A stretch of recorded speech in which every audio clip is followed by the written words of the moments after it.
Shalom saudara-saudari yang dikasihi oleh Tuhan Yesus Kristus. Pada kesempatan kali ini kita akan belajar dari kitab Filemon. Saya mengambil ayat yang ke-1 sampai dengan yang ke-7. Saya bacakan ayat 1 sampai 3 terlebih dahulu. Dari Paulus, seorang hukuman karena Kristus Yesus, dan dari Timotius, saudara kita, kepada Filemon yang kekasih, teman sekerja kami, dan kepada Afia, saudara perempuan kita, dan kepada Arkipus, teman seperjuangan kita, dan kepada jemaat di rumahmu. Kasih karunia dan damai sejahtera dari Allah Bapa kita dan dari Tuhan Yesus Kristus menyertai kamu. Sebagai orang percaya kepada Tuhan, kita tidak bisa berdiri sendiri, tetapi kita membina relasi dengan orang percaya lainnya, dan kita menyebut mereka saudara seiman. Saudara seiman itu bukan sekedar satu istilah atau panggilan. Karena setiap orang percaya itu telah diangkat menjadi anak-anak Allah, sehingga relasi antara orang percaya di dalam Tuhan adalah memang saudara seiman. Paulus juga menyebut satu istilah relasi lain, yaitu teman seperjuangan. Dalam bidang pelayanan yang kita masuk di dalamnya, kita juga pasti memiliki saudara seiman yang bersamanya kita melakukan tugas pelayanan kita. Di GGP Shalom itu ada banyak tempat untuk kita melayani pekerjaan Tuhan, misalnya pada PPFT, DDS, MPS, Diakonia, TPS dan sebagainya, saudara-saudara, dengan cakupan tugas pelayanan masing-masing. Dan dimanapun Tuhan tempatkan kita untuk melayani, kita tidak bisa berdiri sendiri. Kita membutuhkan teman sekerja, teman seperjuangan. Saudara-saudara, dengan mereka kita bekerja sama dan bekerja bersama-sama untuk memperluas kerajaan Allah. Mereka adalah teman sekerja kita di dalam Tuhan. Ada juga orang-orang yang mungkin tidak terlihat aktif di gereja, tetapi mereka berada bersama-sama kita, menyembah Tuhan, beribadah bersama-sama. Kita mengasihi mereka, kita membutuhkan mereka juga di dalam pelayanan kita, dan mereka kita layani, yaitu jemaat. Ayat 4-7, sifat hubungan saudara seiman itu seperti apa? Ayat 4, aku mengucap syukur kepada Allahku setiap kali aku mengingat engkau dalam doaku. Perhatikan, Paulus berdoa untuk saudara-saudara seperjuangannya. Karena aku mendengar tentang kasih-Mu kepada semua orang kudus dan tentang iman-Mu kepada Tuhan Yesus. Dan aku berdoa agar persekutuan-Mu di dalam iman turut mengerjakan pengetahuan akan yang baik di antara kita untuk Kristus.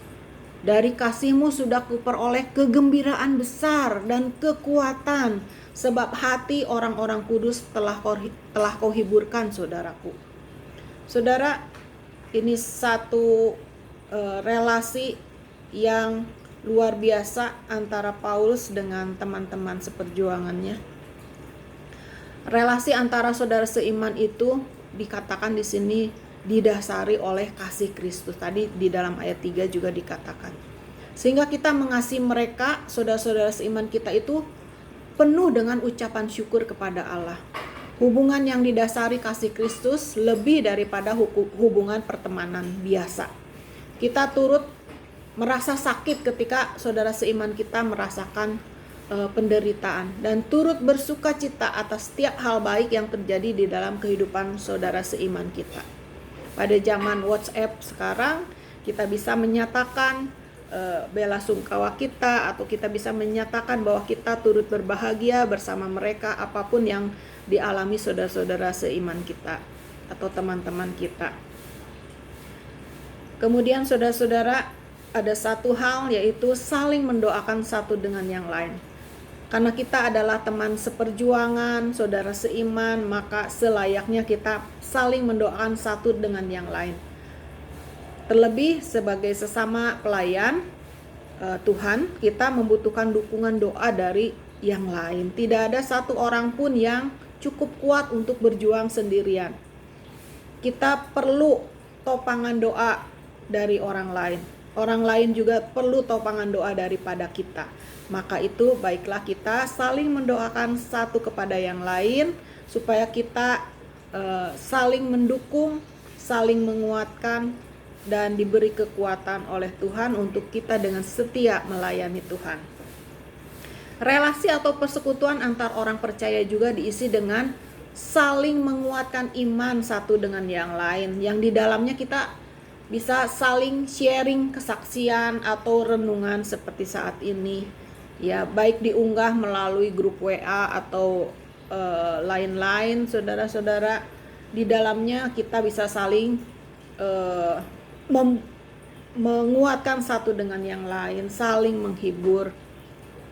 Dan kita bersama-sama boleh bertumbuh di dalam pengenalan akan Kristus Yesus, mengerjakan pengetahuan yang baik di antara kita untuk Kristus. Itu dikatakan di dalam ayat 6. Kita saling menguatkan satu kepada yang lain melalui berbagi firman Tuhan, bukan berbagi gosip, bukan berbagi hal-hal yang buruk, tetapi kita menguatkan satu dengan yang lain, berbagi dan menguatkan melalui firman Tuhan yang kita bagikan, sharingkan kepada saudara-saudara seiman kita, di samping kita mendoakan mereka, saudara-saudara.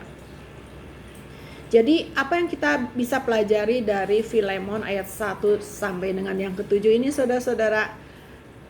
Ya, pertama kita patut bersyukur menerima kasih karunia dari Allah Bapa di dalam Kristus Yesus melalui rekan sekerja, teman-teman seperjuangan di dalam pelayanan, saudara seiman, serta semua jemaat yang Tuhan percayakan di dalam kehidupan kita. Jemaat juga mungkin mendoakan gembala jemaat, mendoakan para pelayan firman dan sebagainya, saudara-saudara. Bersama mereka kita bersama-sama bertumbuh di dalam Kristus, ke arah Kristus. Kita saling menguatkan, saling mendukung, saling menopang, bahkan saling mendoakan satu kepada yang lain. Dan yang terpenting dari semuanya, dasar dari relasi kita dengan saudara-saudara seiman kita adalah kasih dan firman Tuhan. Itu akan mengalahkan semua ego pribadi kita, sehingga kita bisa bersyukur atas saudara-saudara seiman kita, saudara seperjuangan yang Tuhan kasih di dalam hidup kita, yang memampukan kita mengasihi, yang memampukan kita berdoa untuk mereka, dan bekerja sama dan sama-sama bekerja untuk kemuliaan Tuhan. Demikian firman Tuhan diambil dari kitab Filemon ayat 1 dengan yang ke-7. Semoga kita semua diberkati oleh kebenaran firman Tuhan, dan Roh Kudus memampukan kita untuk melaksanakannya di dalam kehidupan kita sehari-hari. Amin. Tuhan Yesus memberkati.